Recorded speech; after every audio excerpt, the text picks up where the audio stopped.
مسجدیں مرثیہ خواہ ہیں کہ نمازی نہ رہے، یعنی صاحب اوصاف حجازی نہ رہے، اور مسجد تو بنا لی شب بھر میں ایمان کی حرارت والوں نے، من اپنا پرانا پاپی تھا برسوں میں نمازی بن نہ سکا۔ ناظرین حضرات،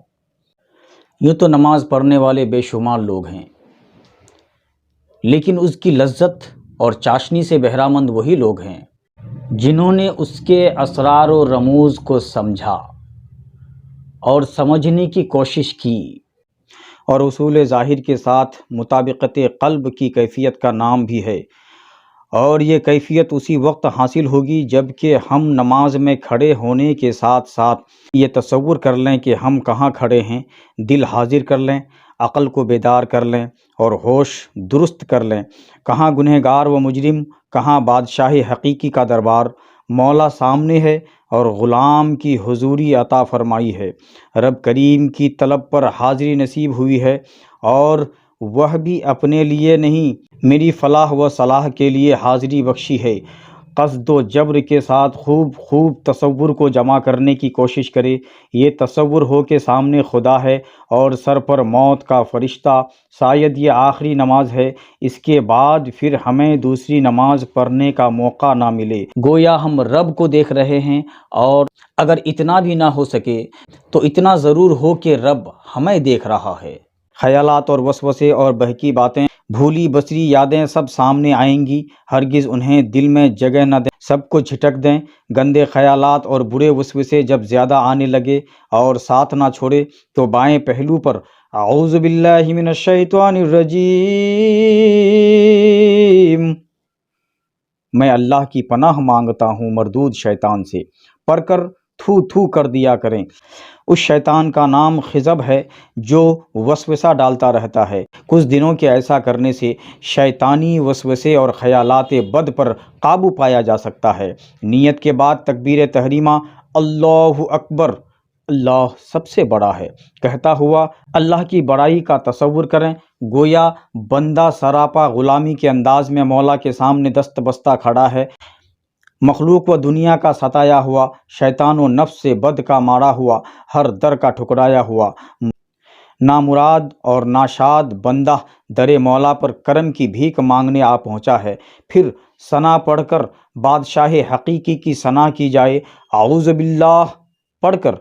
مردود شیطان کی پناہ مانگی جائے، بسم اللہ پڑھ کر مولا کے رحم و کرم کا خطبہ پڑھا جائے، اور سورہ فاتحہ سے اس کی تعریف کی جائے، اس کے رب، رحمان، رحیم اور مالک ہونے کا ذکر کیا جائے، اس کی عبادت اور اسی سے مدد مانگنے کا عہد و اقرار کیا جائے، صراط مستقیم اور بادشاہ حقیقی کے انعام یافتہ بندوں کی راہ پر چلنے کی توفیق و ہدایت کا سوال کیا جائے، گمراہوں اور مغضوبین کی راہ سے بچنے کی دعا مانگی جائے۔ نمازی کی اس کیفیت کو فرشتے بہت غور سے ملاحظہ کرتے ہیں اور سورہ فاتحہ کے اختتام پر آمین کہتے ہیں،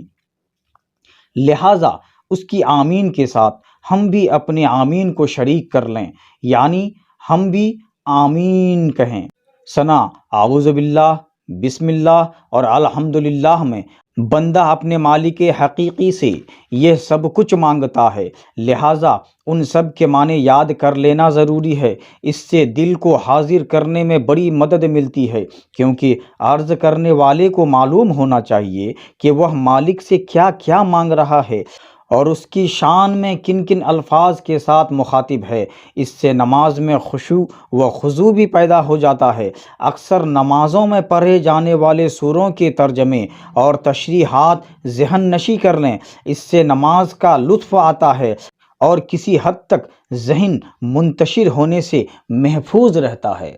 ادھر ہم اپنے مولا سے مدد اور کرم مانگتے ہیں، ادھر ہمارا مولا اپنے فرشتوں کو گواہ بنا کر بندہ نوازی کا اعلان فرماتا ہے، سب کچھ عطا کرنے کا وعدہ فرماتا ہے، فرشتوں سے فرماتا ہے ثنا و حمد، تعریف و تسبیح سب لے لو، رکوع و سجدہ سب لے لو، اور جو مانگ رہا ہے اسے دے دو، اس کی ساری طلب پوری کر دو۔ رب کریم کی اس بندہ نوازی اور شان کریمی کے شکریہ میں ہم فوراً جھک کر اس کی عظمت وہ برائی بیان کرنے لگتے ہیں اور کہتے ہیں سبحان ربی العظیم، سبحان ربی العظیم، سبحان ربی العظیم، پاکی ہے میرے رب کی عظیم کی۔ گویا آفات دنیا اور خطا کاری کا ہمارے سر پر جو بوجھ رکھا تھا اسے کریم کے کرم نے اتار دیا، اسی لیے ہم جذبہ بندگی سے پکار اٹھتے ہیں اور سرشار ہو کر کہتے ہیں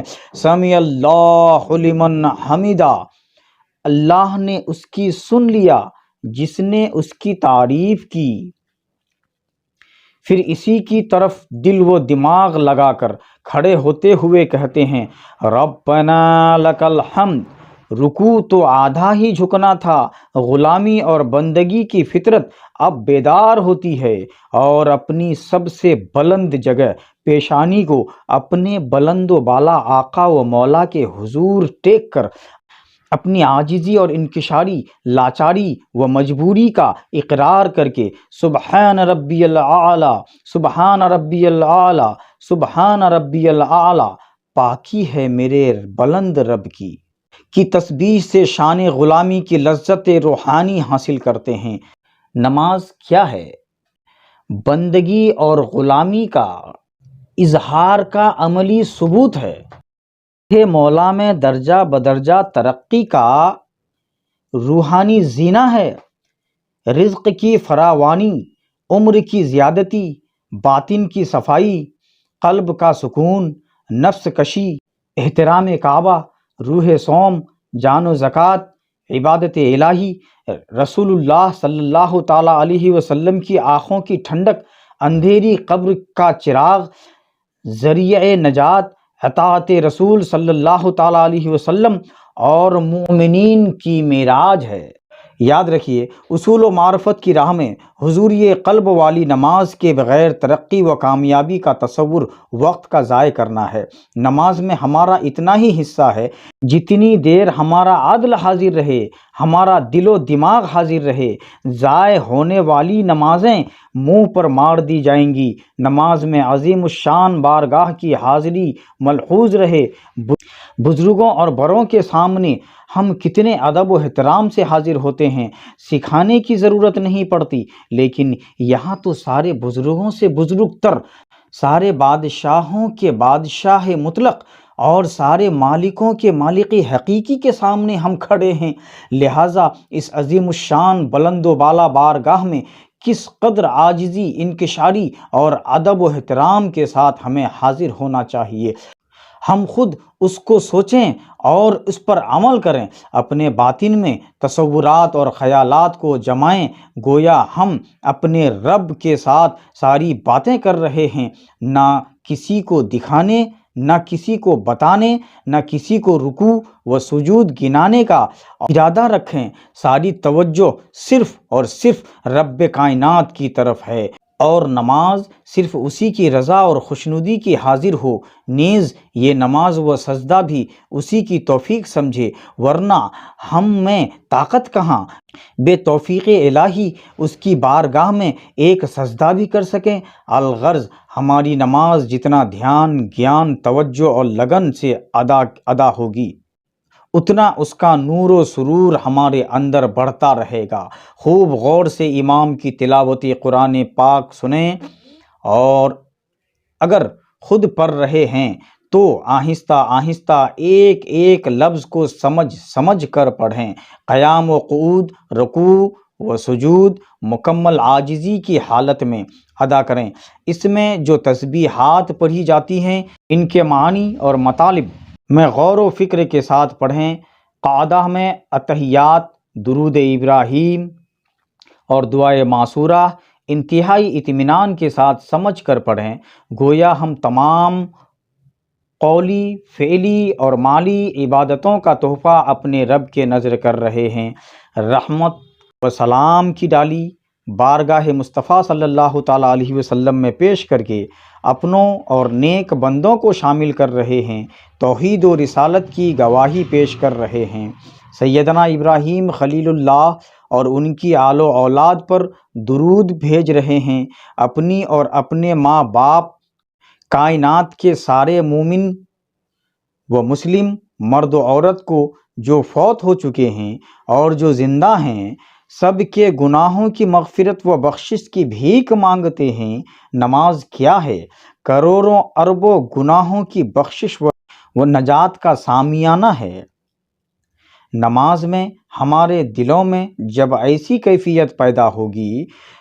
اور اسی طرح ہم نماز پڑھنے کی عادی ہو جائیں گے تو خود بخود نماز کے اسرار و رموز کھلنے لگیں گے اور معرفت الہی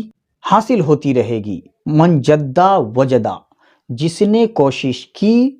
اسی نے پایا۔